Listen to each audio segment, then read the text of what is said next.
increased the bureaucracy of the republic. All right. Stay with us. We are just mute your microphone for a bit. Let's bring in Suba Churchill. Churchill, if you can hear us, unmute your microphone and then give us your rating now in terms of how we performed 10 years on. Yes, thank you very much. I hope you are able to hear me now. You're still at a distance, but I think if you increase your volume a bit more, we'll hear you clearer. Yes, as I said, I'm traveling to Okay, Churchill, I'm afraid we're going to have to skip until you maybe settle because the sound there is not too good. Once you settle, then we can bring you back into the conversation. And listen, so the biggest question, and I want to pose this to my panelists, is should we then be amending the constitution now? Because none of you here, except Kanjama, has given more than 50, which is 55%. And before you answer that question, let me share with you something that the president himself said. Just listen to this for a bit. We must not, as a people, succumb to the paralysis of constitutional rigidity. We must treat a constitution as a living being, as a living document that must constantly adjust to our emerging realities. Honorable Karua, are our emerging realities a need for us to amend the constitution now? Firstly, I did not hear what the president said. Okay. It wasn't audible on my side. Okay. But I will say this. If you are referring to his yesterday's speech, yes, that our emerging realities do not favor a constitutional amendment. This is a document we have not implemented. And the things we must be asking ourselves is, what is our problem? Our problem is mismanagement and outright theft of resources. The Constitution actually has sufficient safeguards against this. It's a question of implementation. Our other question is marginalization and exclusion. Our Constitution, from Article 10 onwards, is very clear about how we should do things, about inclusiveness, about social justice. Article 43 on economic, social and economic rights is again very clear that we have to look out for each other. We have to ensure everybody has adequate food, has shelter, has health services, access to education, etc., etc. What is preventing us from delivering these services?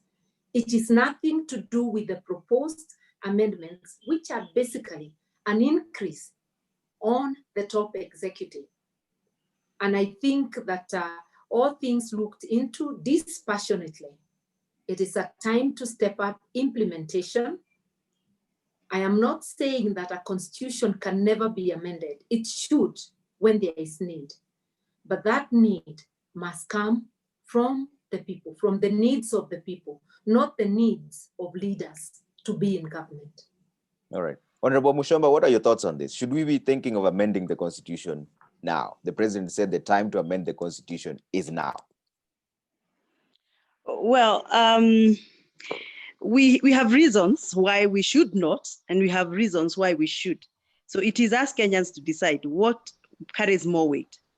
Where I come from, I think the current constitution gives us room to deliver to the people of Kenya. One, when it comes to some of the needs, the socio-economic needs, like my sister has mentioned, the Constitution of Kenya 2010 is very clear, very candidly clear on what should be done. We must make sure that we do not use excuses to amend the Constitution so that we can override the rights of the people of Kenya.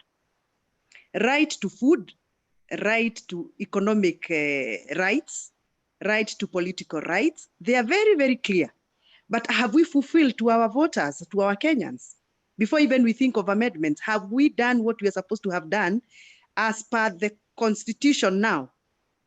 Those are some of the questions we should be asking ourselves. And I think for us, our problem is not the Constitution. In fact, we should be thanking God that we have a very good Constitution.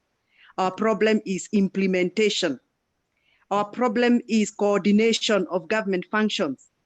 Our problem is coordination of the national government and county government functions. There's a lot of complexity, confusion, and created pediments towards the implementation of the same. So I still feel that we have issues that we have not been able to actually implement properly towards the rights of the people. And that should not actually be used as a reason why we then need to take another step and spend a lot of billions of money, Kenyans' money, when we are struggling post-COVID issues, to actually implement, to come up with a new amendment a constitutional amendment in Kenya. However, we still have issues that we need to amend. We need to look at so that we can actually come up with a seamless process of implementation. Okay. The current spirit of the 2010 Constitution that gives the winner takes it all priority after a general election in Kenya is very dangerous, because it has not encompassed the spirit of inclusiveness, and the winner takes it all spirit blocks some communities towards the access of what we call the national cake. And that is a little bit dangerous, because it will, it has given us the platform to give excuses why there's always discomfort and issues after a general election, when a certain camp has won and has taken everything, and another camp has lost and has been left desperate paying debts. Yeah. So we need to weigh what is so weighty for us, what is so important for us. Is this what we have that we need to make it seamless in implementation, or is that which we don't have that we need to have so that we can use it to make the process of implementation seamless? So it is for Kenyans to judge. But if you ask me as an individual, as a mother, as a woman leader, I think we have failed to deliver to the people of Kenya using the current constitution that we have. And I do not have hopes that even after we implement the changes, we bring in new changes. I am not so sure whether we will still be able to serve our people properly according to the constitution. Yeah. So I'll leave it open for Kenyans to decide, but for me, this is not the right time to do it. All right. Kanjama, you're the most generous out of the people who are rating. You gave us a 55% here. And I see some of participants who we have over 77 of them texting in. And Beatrice Kimiti says here that I would like to say, as Martha Karua has put it, amendments should be based on the needs of Wanjiku and not on the needs of our leaders, come politicians. So have you, the amendments that have been proposed, are they serving Wanjiku or are they just serving the leaders? And also, as you answer that, will expanding the executive foster inclusivity that has always led to divisive elections in Kenya? I think the first thing I would like to say, Trevor, is I have the impression as Kenyans that we are like this fabled fellow who was searching for a pot of gold at the foot of the rainbow. And the story was that if you are able to get to the foot of the rainbow and dig underneath, you'll get a pot of gold. But every time he would follow a rainbow, as he was approaching the foot, it would keep receding. And I think sometimes that is how we seem to operate with the Constitution. We have this idea that we can get a perfect document with perfect structures that will solve all our problems. And yet, even when you look at, for example, the structure of government, you have countries with presidential systems of government that are working very well. You have some with parliamentary that are working very well, some with hybrid government working well, and there are some which are working very poorly. So that it's not necessarily that there's one structure or design of government which is the secret for our people. And I think in terms of the external elements, the laws, the institutions, and the text of the Constitution itself, we have made a fairly good effort to implement. Of course, there's still more that needs to be done. But we always keep feeling that once we've implemented this one, we want to change. It's like we're always looking for a new pair of shoes. It starts pinching us. We look for another new pair of shoes. So I'm a bit skeptical about whether this current initiative to amend the Constitution is really driven by the underlying need for Kenyans. On the other hand, I'm also concerned that our constitution is not a perfect document, and nobody should say it is. And I'm concerned that it is possible for us to, through our attitude, develop such a rigid document or an approach where the constitution is so rigid, it cannot be changed even when it needs to be changed. So I believe that the constitution was made for us, human beings. It's not us for the constitution. It's a tool. We can change it whenever we need. We know that 10 years ago, there was a referendum, 33% were not in favor of the constitution, and the other 6-7% were in favor, but they said, if there are some defects, 5 or 10%, you can pass the constitution and change them. So I've been feeling that, yes, the constitution has opportunity to be changed, to improve certain things. But the question is this the right time? Are these the right changes that are being proposed? And is this the right context? So I think the key judgment of whether we should be amending the constitution now is first, what is the process that has been followed? Is it a people-driven process?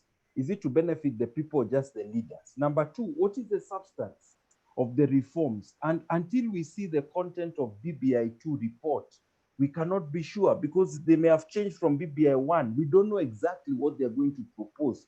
And thirdly, what's the context? As far as I'm concerned, a context which destabilizes our governance structure for the benefit of politicians is dangerous. Let me finish by giving an anecdote.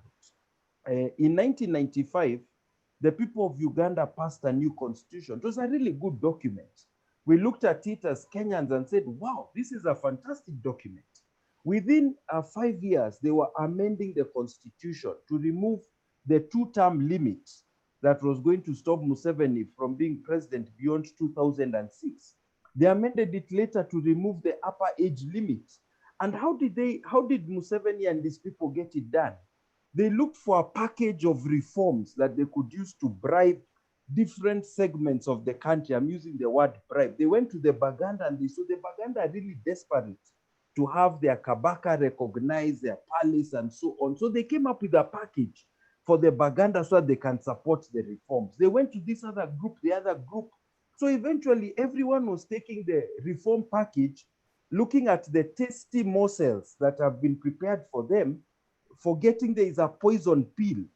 That poison pill had a greater capacity to damage the democratic governance structure of Uganda. And now 20 years later, they are having a president for life.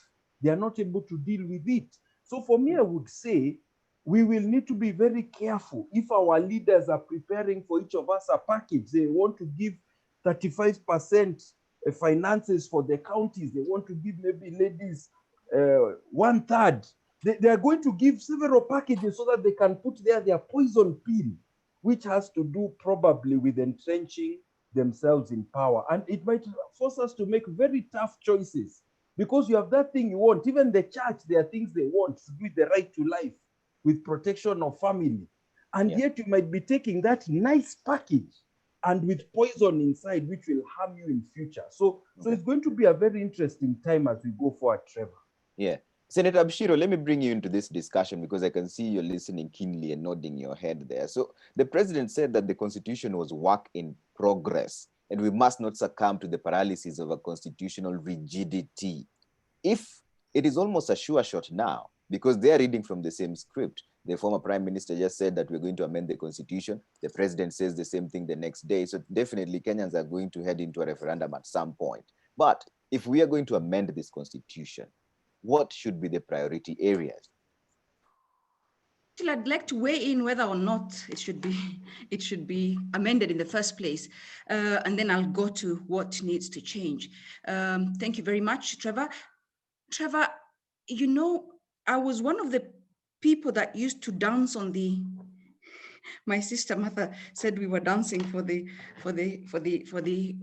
this whole thing with embrace and what have you. I was one of them. I mean, I was actually dancing. And I actually believed that if we could cure the whole issue of all this bad competition with an amendment, then so be it. But I've had a reflection, and I've been toying with the issue of, should we invest in more documents that we will not implement, or should we invest in the practical mechanisms for implementing what we have. If our constitution was touted as one of the best in the world, one of the most progressive, and this is not just us saying it, it's the international community saying it, it's us ourselves saying it. At what point did it become so bad? While I am a proponent of documents being live, I'm a proponent of continuous improvement to everything that we have as a nation, I am starting to think that perhaps our investments should go more into the mechanisms for implementing what we haven't implemented already. Charles has just said that we run the risk of opening up the vault and perhaps more being taken out than more being added into it. So again, I think while I'm okay to say that we need to be progressive, we need to keep continuing to improve ourselves, and any change is good, provided it's a good change, I am one of the people that thinks that perhaps our investments, because we don't have a lot of time. Remember, this constitution had decades of political struggles to come to. We had so much public participation. We had so much since independence that we worked towards, and we had one, so I'm thinking, should we then be investing in implementing these things that we haven't implemented, or should we then invest in opening up the vault and perhaps run the risk of perhaps losing some of the things that we so much fought for? Again, that's a question that can be answered only by BBI2. We cannot purport to say that, well, more will be taken out when we don't know what the proposals are. We cannot even say that, well, it's going to be better for us when we don't even know what the proposals are. So for me then is these discussions, if we could come back here after we've read the proposals in the BBI2 and then said, well, does this look like it's going to take away some of the gains we've made, or is it going to add on to what we've made? And is that the best way? Now, if we talk about adding more resources to counties, can't we do that now? Are our constitutional provisions not allowing for that now? They can. If we want to give women more seats, is that not expressly provided for in the Constitution? What's stopping us from doing these things now? If it's marginalization and dealing with it, Article 23, the principles of it are all there. So for me now, I'm starting to question, where should our investment go? And in my view, I'm very clear now, our investments should go in the implementation of this wonderful document that has been touted as one of the most progressive in the world. At what point did it become so below par? So I don't know what was the other question that you asked, which priority areas. If we are going to amend the constitution, what should be the priority areas? I would accept changes that prioritize Wanjiku. This constitution was also touted, not just progressive, but a Wanjiku constitution. Is it still faithful to Wanjiku, at least in its implementation? Yeah. So if it tweaks that bit, I would be 100% for it. But again, I don't know these parameters. I don't know what is being proposed. But the one thing is, if it's people-facing changes that perhaps were lacunas, and we can be given reason, and we can say to ourselves, yes, there's a lacuna there, then that's the only time when I can support it.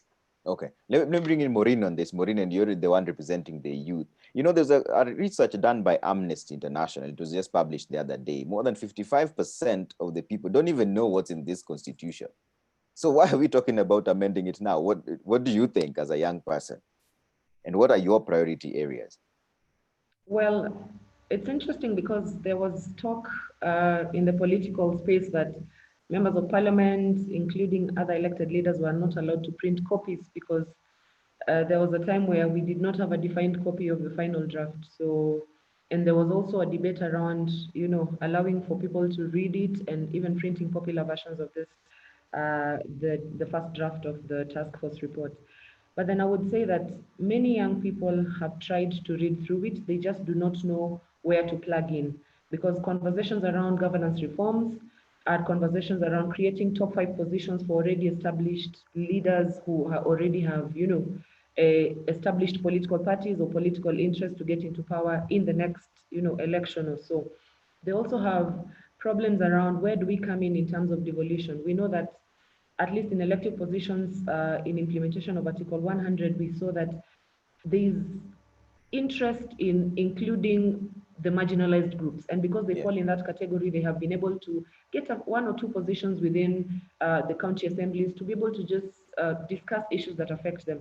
So when we are reviewing the constitution, I think priority areas for them would be, as it is, the state of devolution, because the way a country is governed determines the way that the economics run. So the way employment will be created, the way you will be able to get a job tomorrow is mostly determined by how the governance structure of this country has been run before. Okay. So we have seen proposals of a third tier where we will have regional blocks that are already functioning now in most counties that have come together to bring together resources to be able to, create employment or create an economic hub. So I think for me, a priority for me would be that I don't know if we will need to change the constitution to implement this, but creating regional blocks that have more economic impact from counties that come from similar areas would be a priority for me. So whether we need a constitutional review to do this or it can be done the way it's being done now, informally would really be a priority for me. Number two, Okay. I think the way the counties have been run, we have seen a lot of corruption. We have seen a lot of monies that have been lost in different, scandals, even just most recently with the Obado case. So if we can be able to mitigate how monies are being used and how the CIDPs are being implemented in the counties, we will be able to see more progress, even in the way that, even in mitigating urban-rural migration, because we were expecting that the counties would run individually so that young people from that county would work, to progress and grow in their own counties. Also, just institutions that have been mandated by the constitution to run certain aspects, including SRC, including JSC, we have seen that they are more advisory boards more than implementation entities. So can they be given more power to implement if there is a need to do this? Because we have seen most of them to have said that they do not have teeth to even implement the things that they recommend to government and things like this. So a priority for me would be, can we mitigate the way the county governments run? If possible, the proposition to increase their allocation is a good idea, in my opinion. Okay.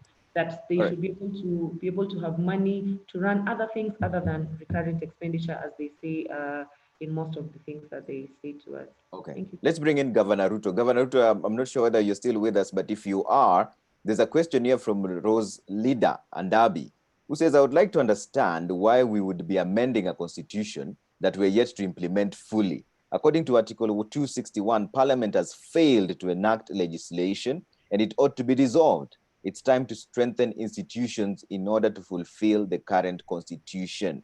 Governor Ruto, our institutions, is that our weakest link, or is it the executive or the legislature or the judiciary?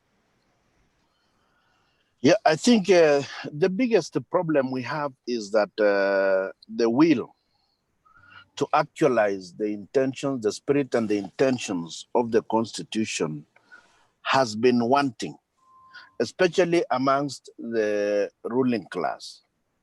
We have urged for proper implementation and they hardly listen. We even noticed immediately after the implementation, I hope you are hearing me.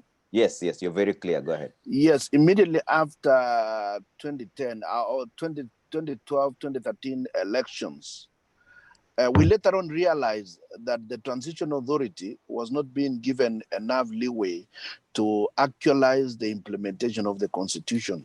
CIC was half-hearted, but nevertheless, they were doing a fair job, but they exited before they could even finish part of what they wanted to do.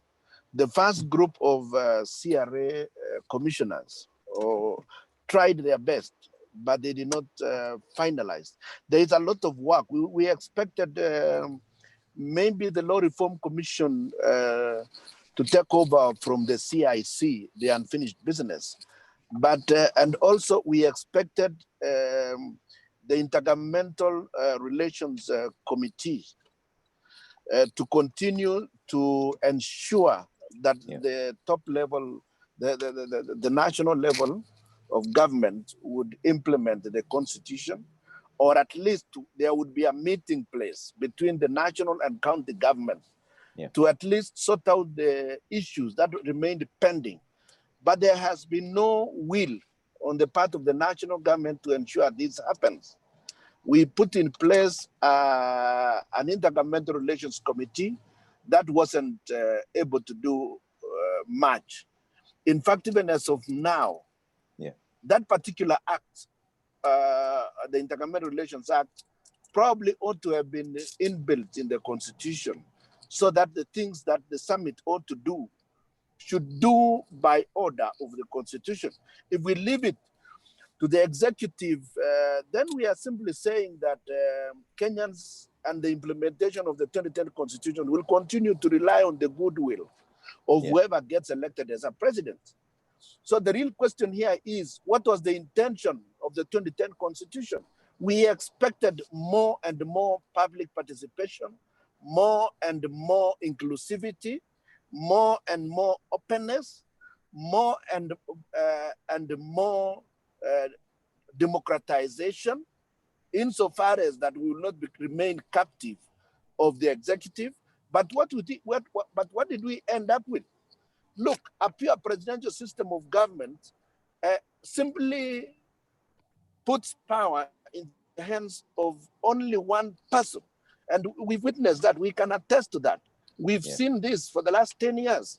The question is, let's have more and more participation, even by political parties.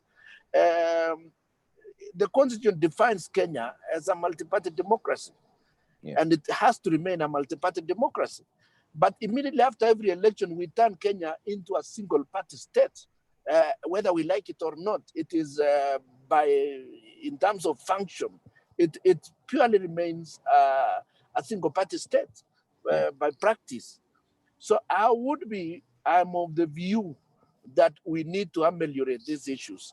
If political parties were strong at the National Assembly and the Senate, we wouldn't be where we are right now. Okay. Look, we are even unable. Yeah. Yes? Yeah, go ahead, finish up. Yes. Yeah, I am in agreement. I've heard that there are risks. Yes, but we must be eternally alert to these possible risks. We would like to know what actually is on in the BBI report. Okay. But the point I would push myself is that let us have a hybrid system of governance at the top. Let us have proper and functional opposition parties at the National Assembly. Let us have leaders of political parties participating in parliamentary debates, because those are the only ones who can strongly hold their parties in a clear direction. They clearly understand the ideology that they want to push forward. But as long as leaders of political parties who contest presidential elections remain out of parliament and out of Senate, then that in itself ensures that we give a field day to whoever wins the presidential election. I want to see a cabinet that is a coalition cabinet or a conglomeration of several political parties. And I want to see those cabinet members being accountable to the public directly, even over the weekend. As of now, the current cabinet is completely aloof. They don't know anything about what's happening in Kenya, and they keep telling us that they only know one boss. No cabinet minister should ever make such a ridiculous statement. The bosses they have are Kenyans who pay their salaries. But here it is, as of now, the current crop of cabinet secretaries will tell everyone that they know their boss. Okay. Now look at that. Is that the government we want? Is that the Kenya we want? I think we just have to move out of that situation. All right. Honorable Karua, let me bring you in on this. Does the executive still have too much power that this same constitution meant to cut down a bit on, or is it just a collusion of like-minded individuals who are now, because you can see an overbearing of the executive on the legislature, on the judiciary, or is it the legislature that has failed to enact laws that will then implement what the spirit of the constitution envisioned? Kindly unmute your microphone. Honorable Karua, unmute your microphone. The legislature has failed to assert itself. The executive does not have excessive power. And if they act like they have, they are usurping power they do not belong, that does not belong to them. Even though a president can be the leader of the party like President Uhuru Kenyatta is, and Mwai Kibaki was also a leader of PNU, he did not have the power, nor did he. And although when he attempted to ask us to close down our parties to become PNU, we defied and we went on with our political parties. It is up to each institution to assert its independence. The president looks like he increasingly has more powers because Parliament has agreed to be co-opted. So it's time to say no. And I want to disagree with my good friend Isaac Ruto that after every election we return to a single party. That's not so. I remember since I was in Parliament during the KANU era, we were a very vibrant opposition every time after elections, and we would remain so up to the end. The only time the government collapsed into one, and it was a legitimate exercise, is the grand coalition government, where the opposition was minimal because the two main parties came together. But even then, as backbenchers, because I resigned from government after 1 year, the few backbenchers who dared to stand and talk, we were a formidable opposition of very few numbers. So parliamentarians again are failing us. Even though there is the handshake, the voices of individual members of parliament have not been muted, but maybe they've been co-opted in ways we do not know. Right now, there is indication that some of them may be involved in the COVID millionaires and in several other issues. Maybe it is that double dealing that is muting Parliament. And then we think it's the executive that is getting stronger. Because if you have a soft underbelly, they will know where to get you when you don't toe the line. I think even if we amended the Constitution as many times as we want, the Constitution does not change who you are as an individual. We really have to find our balance, and as voters, vote in value-driven leadership. Leadership that will place the needs of the people ahead of the needs of politicians. Okay. What we are seeing right now is excuses to expand the executive when it is quite clear that the executive can fight corruption and mismanagement within the current framework. Inclusivity can be brought in within the current framework. We can realize equality or make serious steps into the journey of equality.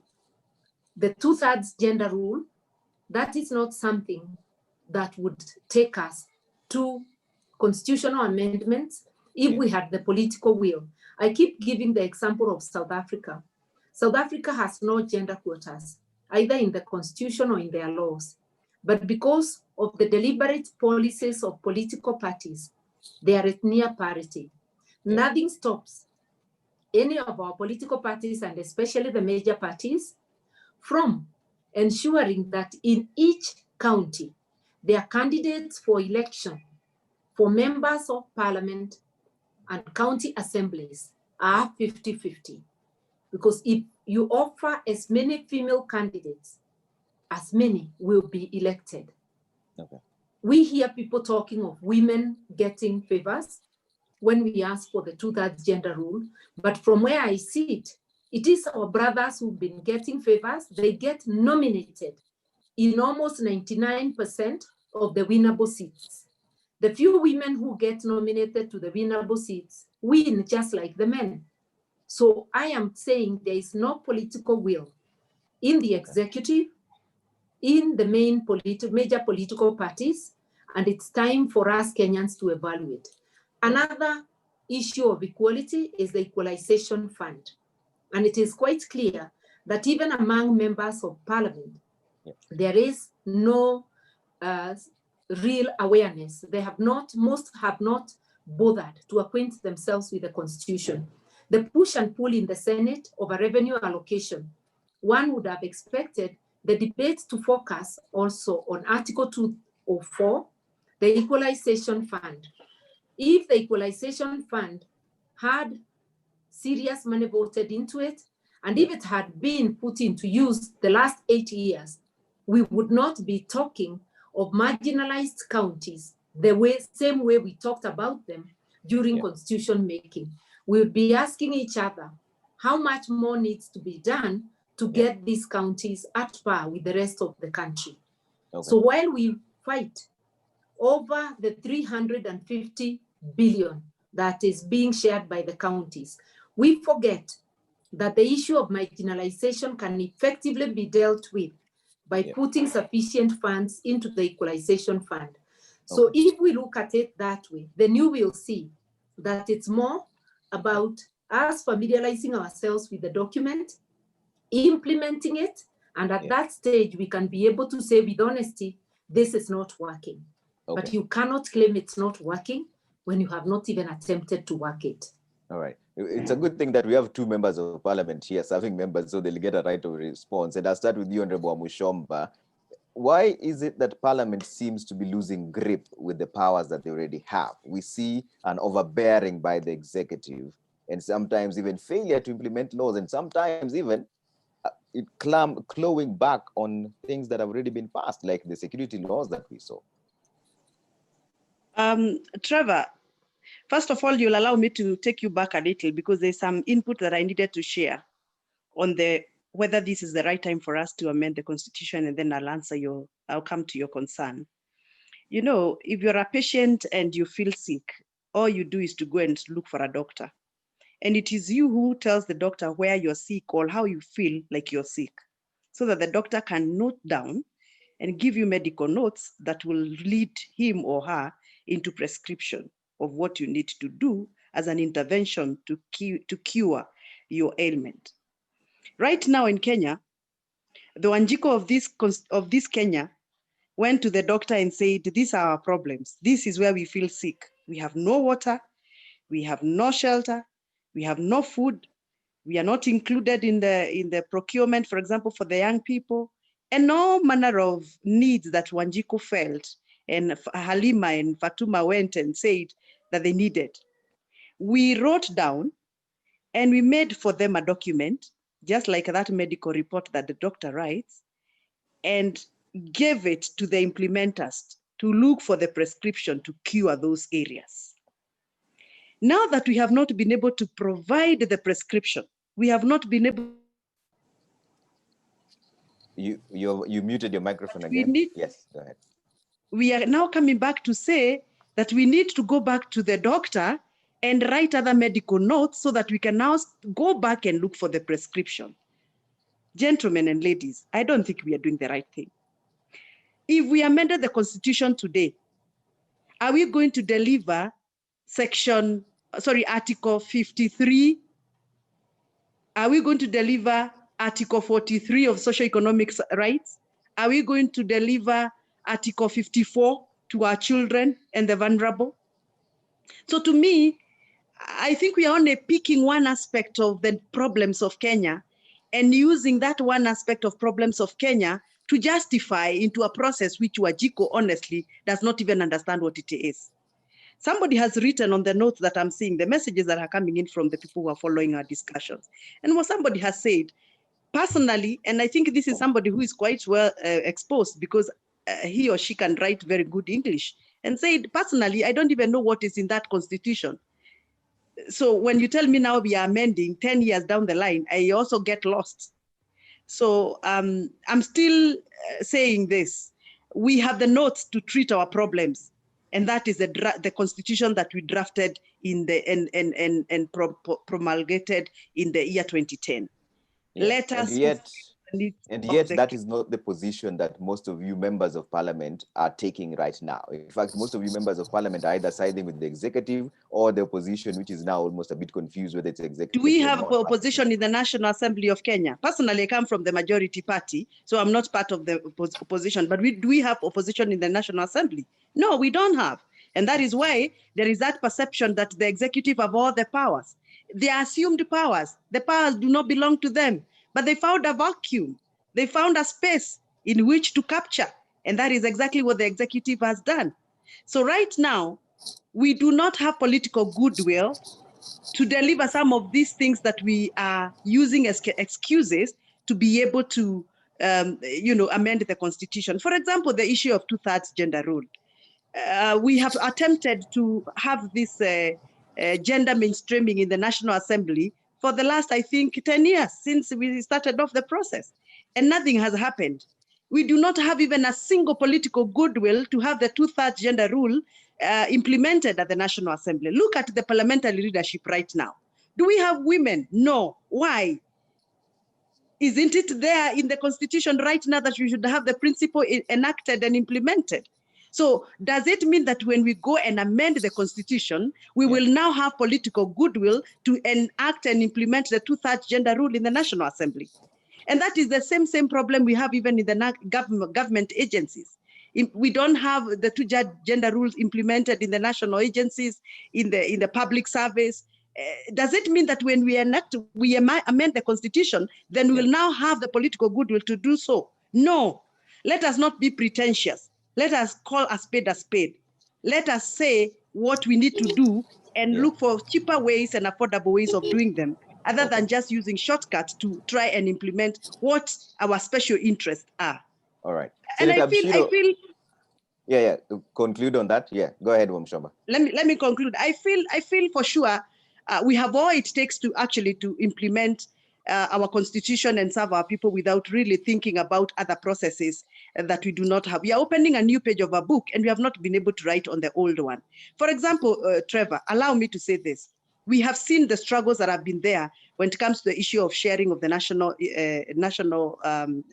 national cake, the struggles of the CRA formula. And you can see what the senators have been doing, and I hope they are going to agree soon. But let me ask you, and I'll ask this question to the women panelists that I have here, the Honorable Mother Karua, who has been really a trailblazer when it comes to issues of gender discussion. What guarantee do we have as women that once the governors get the 35% of the national income to their counties, they will be able to prioritize matters that concerns women, youth, and people living with disability? What guarantee do we have that when the money comes, they will prioritize issues that have been ignored for a long time? Do we have a certain guarantee that a certain percent of that income will be channeled towards matters concerning children, youth, people living with disability, and women? Or the money will just build roads and markets and do infrastructure structures that really are towards what they think is manly to do? Okay. Question for another day. Yeah, they will answer that in just a bit. Senator Bishiro, you also in Parliament, are you admitting then that you have collectively failed Kenyans? Yes, Trevor, we have. There's no doubt about that. But I cannot say that there's no voice. There are no voices. There are no people who've stood up to certain things. But yes, collectively, I think the politics of self-preservation and politics of very narrow interests have actually undermined the work of Parliament. I'll admit that for a fact. But allow me to just mention something about Equalization Fund, Trevor. One of the things that this, as I come from the Senate, and right now, of course, there's the impasse on the revenue allocation basis of formula. And there's a lot of talk about the Equalization Fund was actually precisely meant for, bringing the marginalized counties or marginalized communities at par. But the problem is that the Equalization Fund and Article 204 ran into the same problems that we're seeing with the sharing basis right now. It's what paralyzed it for the last 8 years, because people came and said, well, equalization cannot be geographical, or there's marginalization in cities. The same discussions actually is what paralyzed the Equalization Fund. So until such time as we start looking at, and first of all, accepting that marginalization is real. we have been told marginalization is not real. Yeah. And I wonder how that's the case if our constitution expressly provided for it. It is the marginalization that brought about this constitution. It is all the human rights violations that brought about this constitution. Marginalization is one of them, but lots of other things as well, of course. So again, for us to deny marginalization as a fallacy, as some people like to say, is not true. So equalization fund aside, because it ran into the same things, where people felt, Kibrak needs equalization and Kiandutu needs equalization, and this is exactly what happened. So we need to start now really accepting that marginalization exists. Yes, it's regional, but it's also, of course, community, based in certain communities within urban areas, but we need to just accept that that is the case. In terms of, I know Honorable Wamshomba has said, we don't have any guarantees in terms of, resources will be used in the right ways. But again, that is where the failure of parliament is rearing its head. Who is supposed to oversight? We as parliamentarians have the mandate of oversight. Why have we not made sure that we have oversighted the resource use, the resource allocation? Because who makes budgets? It's parliament that makes budget. So if parliament decided at the budget making process that budgets must be allocated to socio sector that affect women and affect our children, so we failed in that sense making process, because we have not really realized just how much power we have in the budget process. Okay. Because the National Assembly makes, so again, we need to start as parliament, maybe we need that, awakening of the privilege we have and of the mandate that we have as parliament to allocate resources in the right place and to oversight the usage of that in the right place as well. So again, we should not ask for guarantees. The guarantees. Cabinet, part 3, it simply just says that a cabinet member will not be a member of parliament. Did we lose it in the wording of this constitution? Because there are many who argue that the spirit behind that was that a cabinet member will not be a politician, therefore is not overburdened by the role played by the executive. Did we lose it in the wording? Because we've also seen that cabinet, some of the CSs who've just been brought back are politicians who actually failed in the election system. I don't know whether we lost it in the wording, because there are still some people who think that we should have had a hybrid solution where you have some politicians and some non-politicians. I think, Trevor, the principal secretaries and the civil servants who are below the principal secretary should be completely non-political. But when it comes to the cabinet secretaries, they have to combine the technical with the policy, and there is a political dimension in implementation of policy. So I think that one of the things that we need to be aware of is that the Constitution cannot contemplate and resolve every tiny problem or situation that comes up in the country. That is why we have a parliament. Nothing stops parliament if it is thought better to have cabinet secretaries who are not politicians completely, to put it in the laws, like the Leadership and Integrity Act, the Anti-Corruption and Economic Crimes Act. And I think there are certain provisions that actually exempt the president from certain principles that apply in the public service, like being non-political. So I think it's not necessarily that the Constitution missed the mark, is that we expect the Constitution to expressly speak or explicitly speak to every situation. And yet it is, the Constitution is meant largely to put the principles and then you implement them through various statutory interpretations. Let me also say two other things. Yeah. One is that President Uhuru Kenyatta brought in a new office that is unknown in the Constitution, called Chief Administrative Secretary, after the 2017 elections, rewarded political persons who had lost in the elections and put them in a position which is somehow between the principal secretary and the cabinet secretary. So you can see there is also another backdoor innovation that is introducing political dimension in the ministry. Is it a good innovation or a bad innovation? I don't want to answer to it because I think it depends on whether they are going to interfere with the technical work of the principal secretaries who are the accounting officers in the ministries. So that is one other thing I wanted to say. Lastly, Trevor, I've seen that one of our colleagues, I don't know whether it was a panelist, Suba Churchill, has been saying he've not allowed him to speak. And I think earlier you had been actually trying to get him to speak. So maybe it would also be good to give him an opportunity to say something.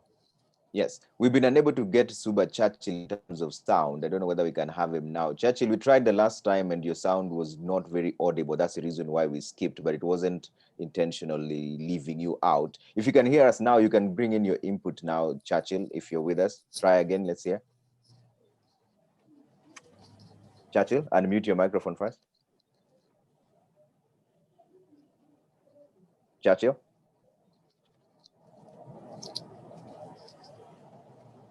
Churchill, are you with us? All right. Churchill, you'll need to sort out your sound first. We cannot hear a single word from you. That's the reason why I gave you a bit of time to try and sort that out. Maybe you could leave the meeting and then rejoin again, see if we can get your sound properly at that point. But now there's another question here from Daniel Mala, who says, can I get an answer from the panelists about how amending the constitution is going to end the mega looting and stealing of public funds? Honorable Karua. I think he has asked a very pertinent question, that we are using amending the constitution for like an excuse for the things that we have failed to do. And I want to tell him that what we need to change is our political and social culture, to be people who respect the rule of law and people who respect institutions. We know what the law says, yet we continue to disobey it. I've heard my colleague Kanjama say that maybe we should have had a hybrid system. That was a wish that we could have entertained before we passed the constitution. Once we passed it, the fact that there are those who favored a hybrid is no excuse not to implement faithfully what we have, a pure presidential system, which as the political class, we negotiated at Naivasha, and our negotiations were legitimate because we were recognized as an institution by the Review Act that we should have a look at the constitution and propose changes before it goes to the people. Once we accepted a purely parliamentary system, presidential system, and it passed through the referendum, our first act as people who believe in constitutionalism and the rule of law should be to implement that method. It has been badly implemented because we brought in politicians to be in cabinet. And this has been done repeatedly. That now alters the character of cabinet. The same thing, we have affected the character of the commissions. We have taken people who failed in their quest for parliamentary seats into commissions, thus affecting the character of the commissions and actually making them totally ineffective in most majority of the cases. There are some we see doing more political work than commission work. So I am saying that really what we need is to change the way we do things. The Bill of Rights today is being trashed. We don't need a constitutional amendment to get the government and its agencies to respect the rights of citizens. We do not need a constitutional amendment, my dear sister Wamushomba, for counties to get 35%. The constitution only provides for the least they can get, which is 15%. And if I remember during the Okoa Kenya constitutional amendment drive, the government's response was that they are already giving the counties over 33%. Yeah. It may not have been completely accurate, but this is just to show you, even if the constitution says 35, they'll do their own voodoo maths, which will tell you that they're at 40 when they're at a lower percentage. Because if they had attained 33, why do you need to amend to go to 35? Are people who are not willing, and when I say are people, I mean the executive. An executive that is not willing to implement, whichever way you change, they'll find an innovative method of disobeying. Whether or not the amount goes to the women, some of it goes to the women, I wouldn't personally mind if it was efficiently used for the benefit of the people, because roads will benefit women. It is us who must raise our voices during the budget making to make sure our issues are included. And it is time we told the male members of parliament, they also represent women, because 50% of their voters are women. Therefore, every member of parliament represents men and women. It's only that the women representative are a special category representing women's interests only.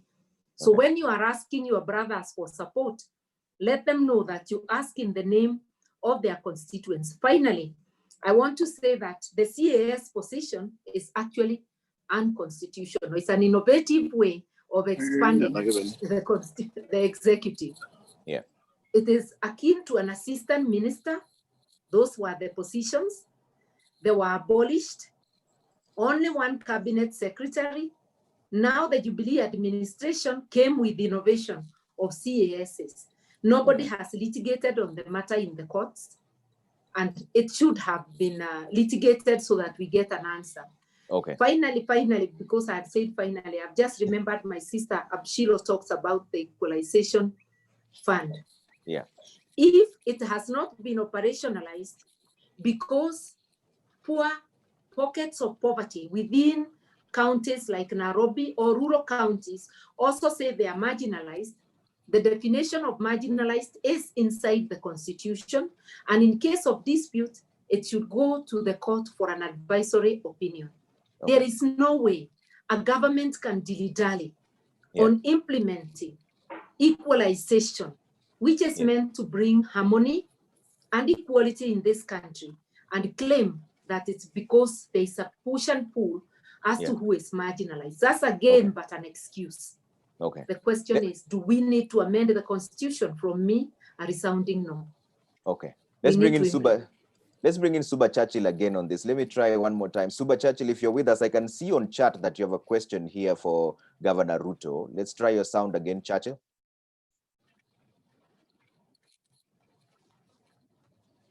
Churchill? If you're using earphones, just kindly disconnect and let's try using your mobile phone without the earphones.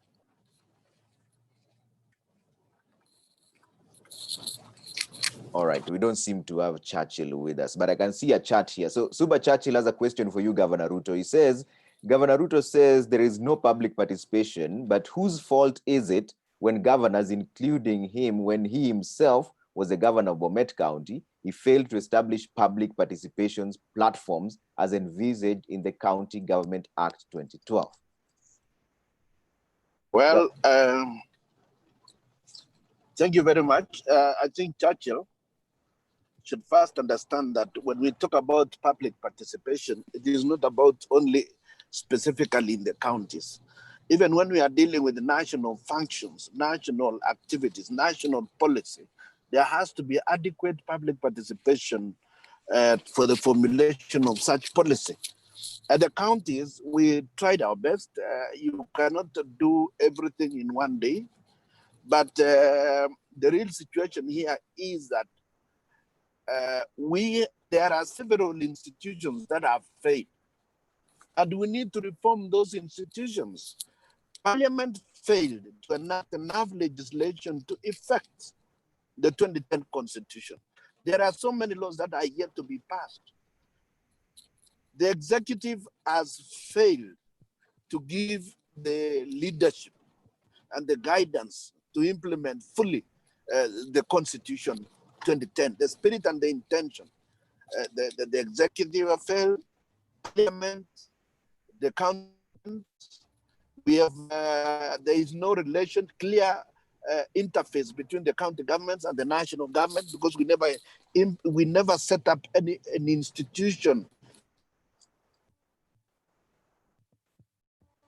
Governor Ruto is supposed to guide the summit of the chief executive of the national government.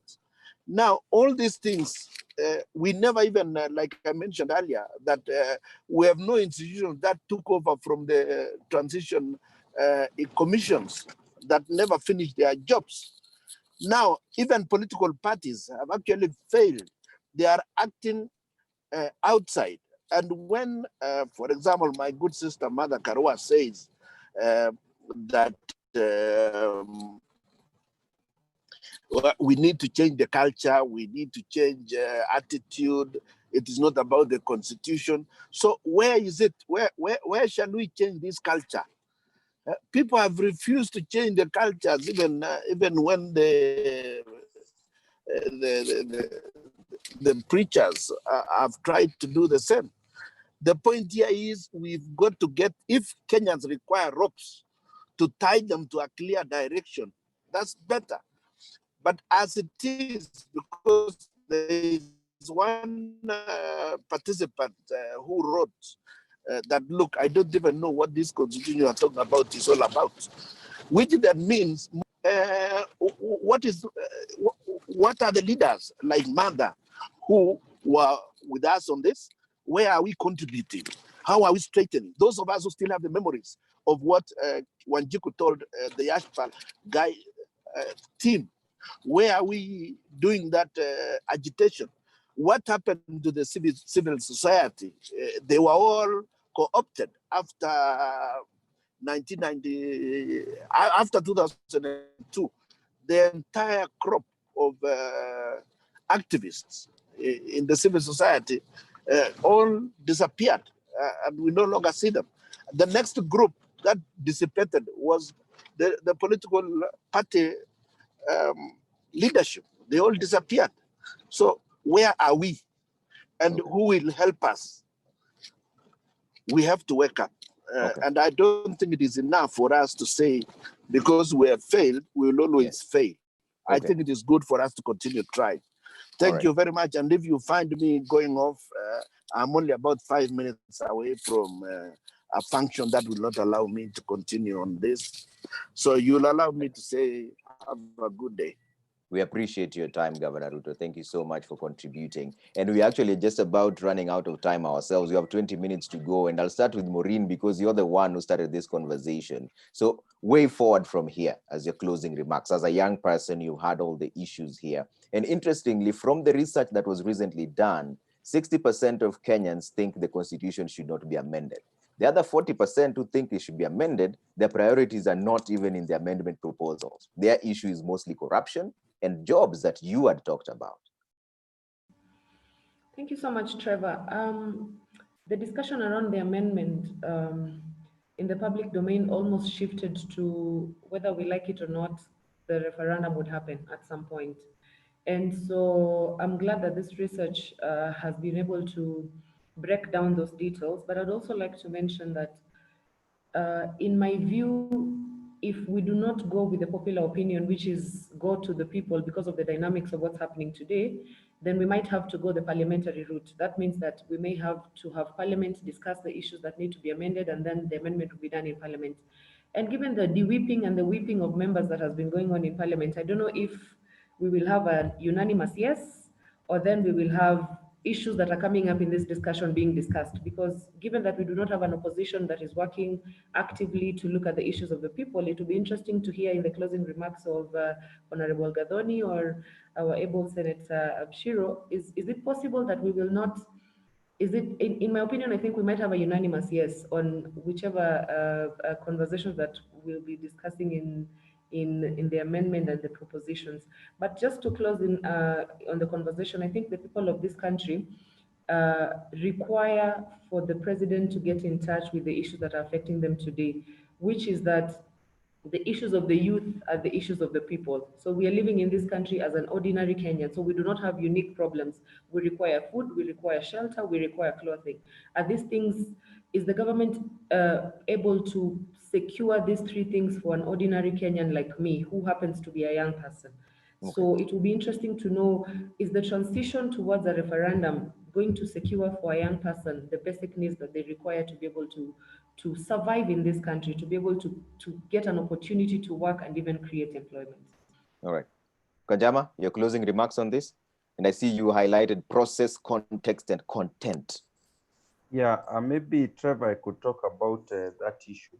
I think when we see the final package of proposed reforms in the BBI, the Building Bridges Initiative, is when we'll be able to give a final and informed judgment, because we'll be able to look at the proposed reforms and ask ourselves, what was the process that was followed to come up with those proposed reforms, especially if those reforms are constitutional amendment proposals. We'll be able to look at them, the substance of those proposals, and ask ourselves, do they correspond, do they align with the values of the Constitution, the structure of the document, or are they very fundamental changes that are going to disrupt the process of constitutional implementation? We'll also be able to look at the context and to tell ourselves, is there a poison pill in this package of reforms? Is it a package of reforms that is meant to allow politicians to reinvent themselves, maybe when they are meant to be on their way out, or to find a place in the national government when they are meant to be in the opposition, or vice versa, because every election has a winner and a loser. So I think those three issues, process, substance, and context, will help us to properly judge this process that's going on. Trevor, allow me to say one more thing. We do know that when you had the TJRC commission and the report, there was a lot of like changes being done almost underhand just before the report was released. So you had the commissioners sitting down and coming up with a report. Then it got its way into members of the intelligence, the executive, and they started putting pressure to remove certain proposals. And there was a very untidy public spat because some commissioners were disagreeing with the final content. And I would like to ask and to caution Kenyans, because BBI, the team, the task force, their job ended on 30th of June. We are already almost 2 months later, and I think we are wondering, are there some changes and things being put in there without following the process that they were to follow? And even legally speaking, their job is over. So I think Kenyans have a right to demand to see the BBI report today, not for that report to be made subject to what the Senate will do with the county revenue allocation formula and so on. I think the last point I wanted to make is just to clarify on an issue that was raised by Honorable Martha Karua. I do agree, Martha, that now that we have a constitution that is presidential, we need to adopt a presidential system. I think when I was talking about hybrid, I was talking in terms of not the structure of government, but on whether cabinet secretaries who, even though they are not in parliament, can do a bit of politics or not. And I think I want to give a parallel to what is happening in America. Right now you have the Republican National Convention, and one of their cabinet secretaries gave a speech in the Republican Party National Convention. This is Mike Pompeo. And there was criticism from the Democrats. And then the media people were saying, even for Barack Obama in 2016, 4 of his cabinet secretaries talked during a political event. So sometimes you may have a presidential system where cabinet secretaries are not allowed to utter a word in a political context, and sometimes they may. And I think I was asking whether Kenya should be strictly on the side of absolutely no political comments by cabinet secretaries or not. I think that's an open question. But I also would like to say that on the issue of the chief administrative secretary, that is an innovation that has come in that no Kenyan has succeeded in challenging in court. So sometimes the constitution develops or is undermined, depending on which perspective we look at it, through changes that are brought in, and then they crystallize and they become part of the norm of doing things. We saw what happened with the Constituency Development Fund. The matter went to court, they were declared unconstitutional, and Parliament just passed a changed, amended law, revised law, and CDF is continuing.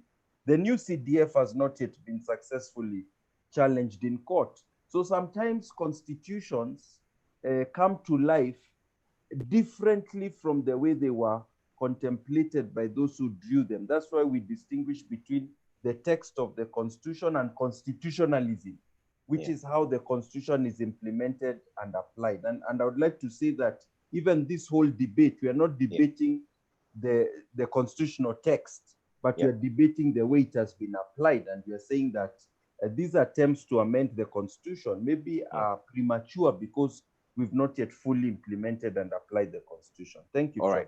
Honorable Mushomba, closing remarks, 2 minutes. Honorable Mushomba. Yes, just unmute your microphone, please. Thank you. First of all, I want to appreciate the contributions that I've seen from members of public who are sending them over through chats, and I've seen one chat. And I want your protection, Bwana Trevor, because I've seen Suba Churchill saying that I said that I do not know the content of the Constitution. I know you did not say that. That's why I did not pose that question to you. You are referring to a chat from someone who said that. It wasn't you. Exactly. So I need your protection, Bwana Trevor. That's why I didn't pose it to you. All said and done, I think, as I summarize, I think I want to say that it is true. There exists the need for us to review the Constitution because of a few areas that we have highlighted, but there are more gaps that probably maybe we need to look for avenues on how to fill them. For example, we have a lot of duplication of duties between the county government and the national government. We have a bloated workforce resorting to a very serious wage bill in this country. For example, we have auditors who audit at the county level. We have people who audit at the national level. You know, we have a lot of duplication of offices between the county government and national government. If that can be sorted out through an amendment in the National Assembly or through the Senate, the better. We need to make the judicial system more effective and more efficient, and probably maybe by doing a little bit of changes when it comes to the composition of Judicial Service Commission.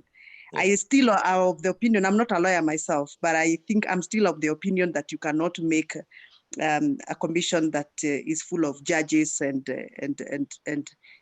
commissioners who are already in office. I think as an oversight, you should have people who are already probably maybe served and retired, who have more wisdom to put into the service commission, but that's for another day. I think the aspect of the winner takes it all after an election, it's something that we can actually look at and see how we can be able to make sure that we form governments that are all inclusive and take care of the people who feel marginalized. We have failed to streamline the institutions and organs of government, including parliament, judiciary, independent commissions, and public service in terms of gender issues. So we need to do what I call gender mainstreaming. Gender mainstreaming will allow all genders to feel comfortable to work with each other, give each other space, accommodate each other, and understand where each gender perspective is coming into the arena. And we also, of course, like what my sister Senator Abshiro Halake said, we need to identify the interests that are conflicting with the implementation of this constitution. Once we identify those special interests and agree and deliberate on the way forward in terms of how do we take care of your interests, so that you don't keep dragging us back because of your interest, yet you are carrying a whole country on your back or at your back.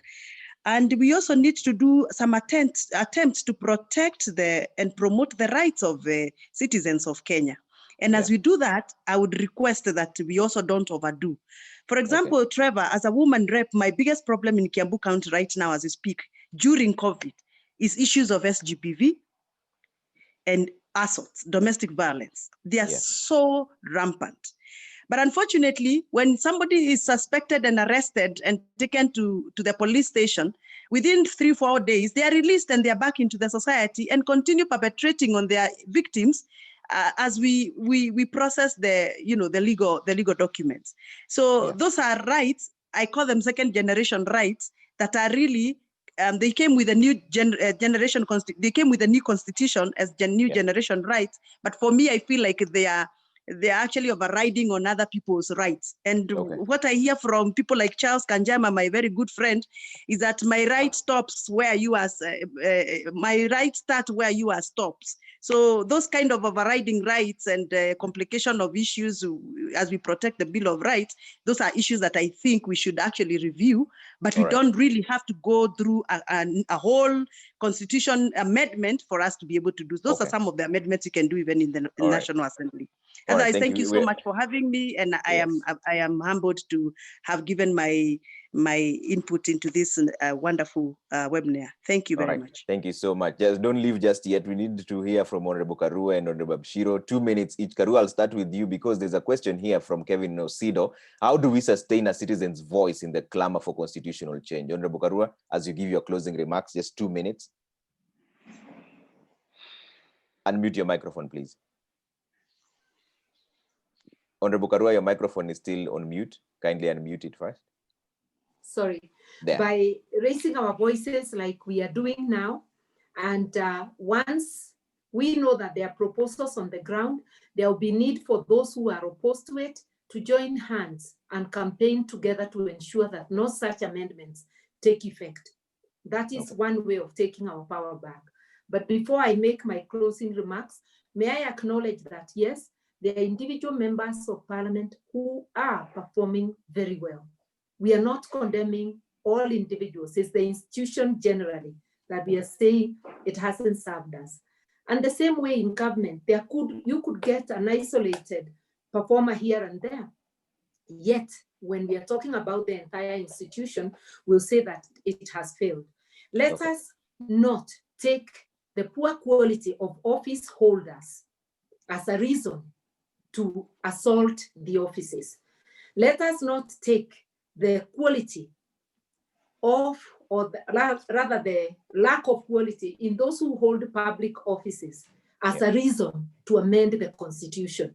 Let's go back to the same constitution, to the chapter on leadership and integrity, deliberately elect people, men and women of integrity, from the lowest level to the highest, and we will see a turnaround in the way things are done. A change of culture will come if leaders are leading from the front, not preaching water and drinking wine. Now, there's the three arms of government. I wanted to direct that comment of not confusing quality with the need for the provisions in the Constitution. And I want to say that the JSC may not need change. We just need to look at what sort of people are we nominating to those institutions. For me, the past commissions worked better than the second commissions because we have now deliberately been very political in appointing the commissions. And I'm not saying all the commissions, but some of them worked better than they are working second time round. Thank you so much. When the JSC is not doing well, the judiciary will also not do well because the appointments will also not be as good as they should have been. And when I say appointments, it's not again all. You will notice fault lines in several of the appointments. So as Kenyans, let us up our game in terms of holding the government to account, in terms of these conversations, so that we can find new innovative ways of having the Constitution implemented. It's a good document. Let us implement it. Thank you so much. Senator Abshiro, you have the final say. Just 2 minutes because we really ran out of time. I actually, everything I wanted to say have been said by, especially my sister Wamshomba and my sister Honorable Karua. So I will just say that thank you very much. One of the things I had just wanted to say is that as Kenyans, we have this land helplessness where we feel like the government hasn't shown us which part in the Constitution, so as Kenyans, I'd like to appeal to ourselves. Let's remember the words of Professor Wangari Maathai, may her soul rest in peace. The hummingbird, the little you can do as a citizen of this country. Do not wait for the political class to educate you on the constitution, to give you. So please, let's get into the habit as Kenyans to do the little bit we can do for our country, so that if we need to learn the constitution, or we need to find out what's going on, for those that at least are blessed to be able to read, let's this is an era of information being available at the press of a button. Let's go out there and try and appraise ourselves. Let's hold the government and us, and even us as a political class, to account. By, for instance, if somebody doesn't do well for you, how come that you're going to put him in power and vote for him 5-6 times?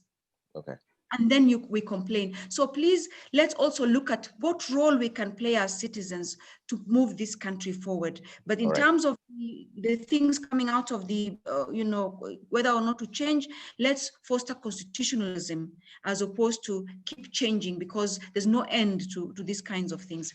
All right. Thank Anna, thank you so much, His Excellency Isaac Ruto, former governor, Bomet County, Honorable Martha Karua, chairperson, NARC Kenya Party, Honorable Gadoni Wamushomba, woman representative, Kiambu County, and also the chair, Lady Kewopa, and Mr. Charles Kanjama, lawyer and advocate of the High Court of Kenya. Mr. Suba Churchill, it's unfortunate we couldn't get your sound, but I've seen your contribution. You've rated our performance at 50%.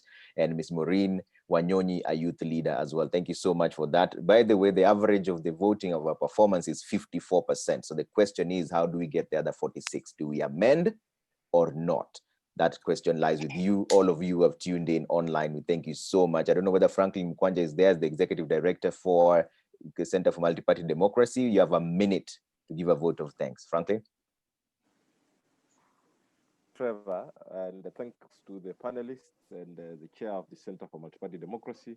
And thank you, Trevor, for leading us through this conversation pretty well. We followed the comments from Kenyans, and it's an interesting conversation that Kenyans are sticking on it, sticking their neck out. And this is what we do as CMD, enabling the various voices to articulate their issues, and we'll continue doing this. So good afternoon to all of you, and please go on doing great in the various capacities that you're serving this country. Thank you very much. All right, thank you so much. At exactly 4 p.m. we are done. Senator Bashira Lake, special thanks to you. Thank you very much. Again, I'm very thankful to all of you, the panelists, you, Trevor, and all the people that have logged in, the citizens that are following, and in fact, the amazing inputs from the people. I thank you all. Please, this is your space. Center for Multi-Party Democracy is your home. Come, let's.